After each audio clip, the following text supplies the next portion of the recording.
उत्तर प्रदेश अब असुरक्षित प्रदेश बन गया है। हाथरस से लेकर प्रतापगढ़ और उन्नाव से लेकर गोंडा तक, चित्रकूट से लेकर बाराबंकी तक, या यूं कहें कोई भी जिला ऐसा नहीं है जहां बड़ी वारदात न हुई हो। सरकार तुम्हारे राज में यूपी बन गया जंगल राज। कितनी बेटियां, कितने उन्नाव, कितने अत्याचार। सरकार तुम्हारे राज में कानून है लाचार। राम कृष्ण शिव की धरती रोए, गंगा बनी आंसुओं की सैलाब। तहजीब रोई, यूपी रोए, रोई बेटियों के ख्वाब। उत्तर प्रदेश में जंगल राज है, अपराधी बेखौफ है। उत्तर प्रदेश अपराधियों का चारागाह बना है। जिस तरह की घटनाएं रोज प्रदेश में सामने आ रही हैं, उत्तर प्रदेश की कानून व्यवस्था की सच्चाई के पोल को खोलने का काम किया है। आज अपराधी बेखौफ होकर घटनाओं को अंजाम दे रहे हैं। आखिर कौन लोग हैं, किसका संरक्षण प्राप्त है? सरकार के संरक्षण में अपराधी रोज, चाहे वो उत्तर प्रदेश की राजधानी हो या कोई भी जनपद हो, कोई ऐसा दिन नहीं है जिस दिन लूट, हत्या, डकैती और महिलाओं के ऊपर घटनाओं का मामला सामने न आ रहा हो। हम जानना चाहते हैं मुख्यमंत्री जी से, मुख्यमंत्री जी आप बार बार इस बात को कहते हैं, अपराधी या तो जेल में है, नहीं तो उत्तर प्रदेश छोड़ के भाग चुका है। ये कौन लोग हैं जो इस तरह की घटनाओं को अंजाम देने का काम कर रहे हैं? आपको याद होगा इंस्पेक्टर सुबोध जी, जिनकी भीड़ ने निर्मम हत्या कर दी थी। जो लोग हत्या आरोपी थे, जब वो जेल से छूट के आते हैं तो इसी सरकार के लोगों के द्वारा उनको कंधे पर बैठाकर और फूल माला लादकर उन्हें घुमाने का काम किया जाता है। ये वही अपराधी है जिसने एक राज्य मंत्री की हत्या की थी। आखिर इनका बेल कैसे हो जाता है? किनके संरक्षण में पुलिस उस समय जांच की जो रिपोर्ट होती है वो सामान्य स्थिति में भेजने का काम करती है। आज जिन लोगों के खिलाफ ये सरकार गैंगस्टर लगा रही है, जिन लोगों के खिलाफ एनएसए लगा रही है, वो छोटे मोटे कमजोर मामलों में उनके ऊपर मुकदमे दर्ज है। और बड़े अपराधियों को पूरी तरह यह सरकार संरक्षण दे रही है। जो इस सरकार के खिलाफ बोल रहा है उनके खिलाफ मुकदमा लिखती है ये सरकार। और जो बेखौफ होकर हत्या, लूट और बलात्कार जैसी घटनाओं को अंजाम देता है, उसे सरकार संरक्षण देने का काम करती है। उत्तर प्रदेश में कानून का एतबार समाप्त हो गया है। कोई भी व्यक्ति घर से निकलने से पहले यह सोच रहा है कि शाम को हम घर आ पाएंगे कि नहीं, वो डरा हुआ है, सहमा हुआ है। महिलाएं घर से नहीं निकल पा रही हैं। मुख्यमंत्री जी, आपसे उत्तर प्रदेश नहीं संभल सकता। थोड़ी भी नैतिकता बची हो तो गोरखपुर जाइए, गोरखपुर आपका इंतजार कर रहा है। कानून व्यवस्था संभालना आपके बस की बात नहीं। उत्तर प्रदेश में बढ़ता अपराध और अपराध की बर्बरता विभत्स, शर्मनाक और हृदय विदारक है। यह योगी सरकार के कुशासन को दर्शाता है, जहां अपराधियों, बलात्कारियों की जय जयकार, उन्हें संरक्षण देना सरकार के कलयुगी शासन का चेहरा बन गया है। उन्नाव की घटना को याद कीजिए। उस दर्दनाक घटना ने देश को हिला डाला था। और हाथरस की विभत्स घटना तो मौजूदा सरकार पर एक बदनुमा दाग है। याद कीजिए, रात के अंधेरे में योगी सरकार ने धर्म की रीति रिवाजों को परे कर अंधेरी रात में उस बेटी के शव को जला डाला। दरिंदगी, हैवानियत, चित्कार से शमशान भी फूट फूट कर उस रात रोया होगा। ब्रिज क्षेत्र धर्माध्यक्ष श्री कृष्ण की नगरी में अंतिम संस्कार के धर्म से परिवार को दूर रखा गया। साक्ष्य को भी जलाने की कोशिश हुई। विधि विधान के विपरीत पाठ पूजा, मंत्रोच्चारण के विपरीत सूर्यास्त के बाद अंतिम संस्कार किया गया। यह हत्या थी हमारी सभ्यता की, हमारे संस्कारों की और हमारे धर्मों की। यही नहीं, जब कांग्रेस नेता श्री राहुल गांधी और श्रीमती प्रियंका गांधी वाड्रा उस परिवार को न्याय दिलाने के लिए चट्टान की तरह खड़े रहे, तो उनके साथ भी कैसा बर्ताव किया गया ये पूरे देश ने देखा। मैं ये कहना चाहती हूँ कि जो इस लड़की के साथ हुआ और जो आज भी उसके परिवार के साथ हो रहा है, जो पिछले 3-4 दिनों से उन पर अन्याय लादा जा रहा है, इसके खिलाफ इस देश की एक एक महिला की आवाज उठनी चाहिए।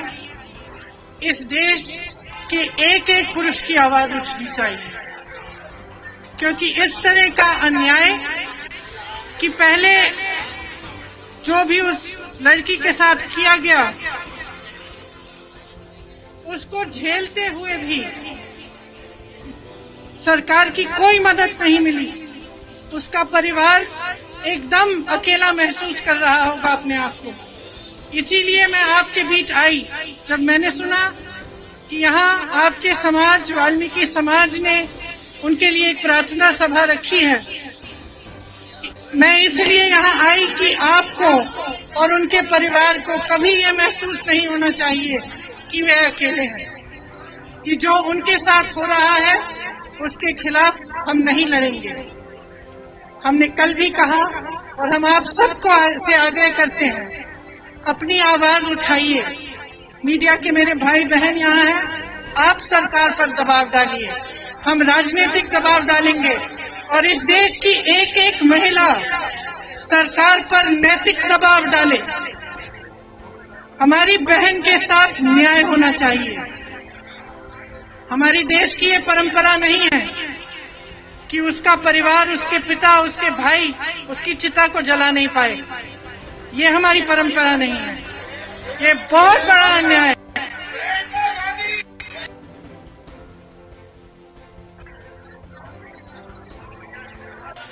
सूरज को के अस्त डूबने के बाद किसी के अंतिम संस्कार नहीं किए जाते। परिवार से पूछे ऐसी चीज की जाए और हम सब चुप रहें, बहुत गलत बात है।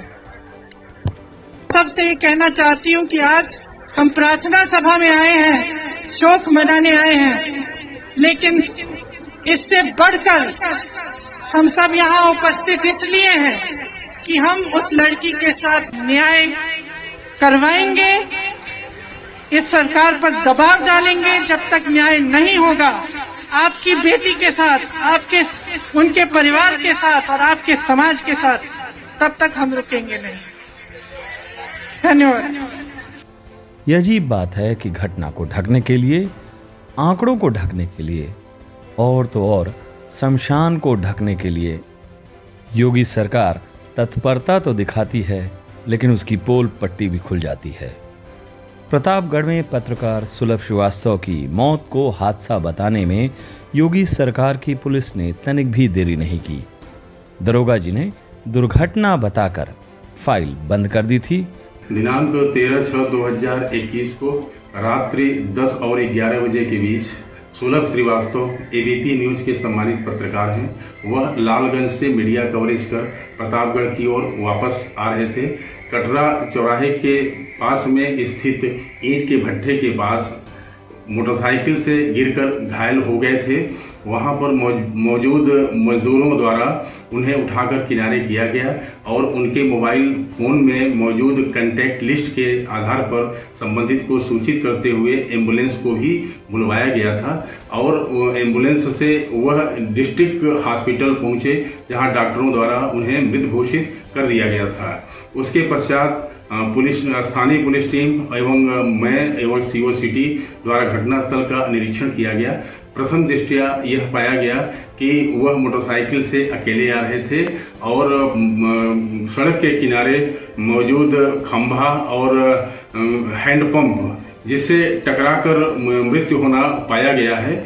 घटना के संबंध में अन्य विभिन्न पहलुओं के बारे में गहराई से जांच की जा रही है और अन्य विधिक कार्रवाई प्रचलित है। पर भला हो प्रतापगढ़ और प्रयागराज के स्थानीय पत्रकारों का कि उन्होंने न्याय की ऐसी गुहार लगाई कि फाइल दोबारा खुली और सरकार की आंख भी।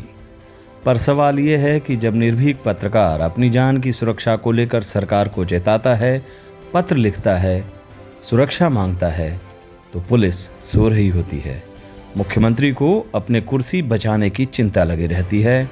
उन्हें कहाँ फुर्सत कि सुलभ जैसे लोगों की सुरक्षा वो कर सकें। सब कुछ तो इस राज्य में राम भरोसे है।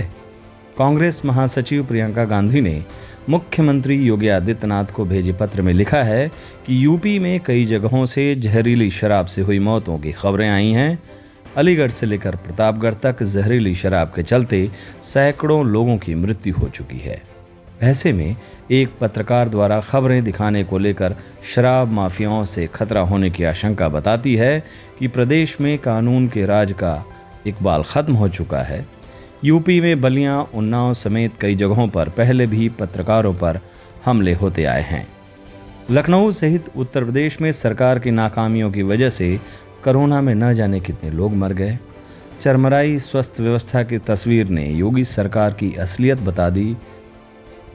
अलीगढ़ में जहरीली शराब ने सैकड़ों घर उजाड़ दिए।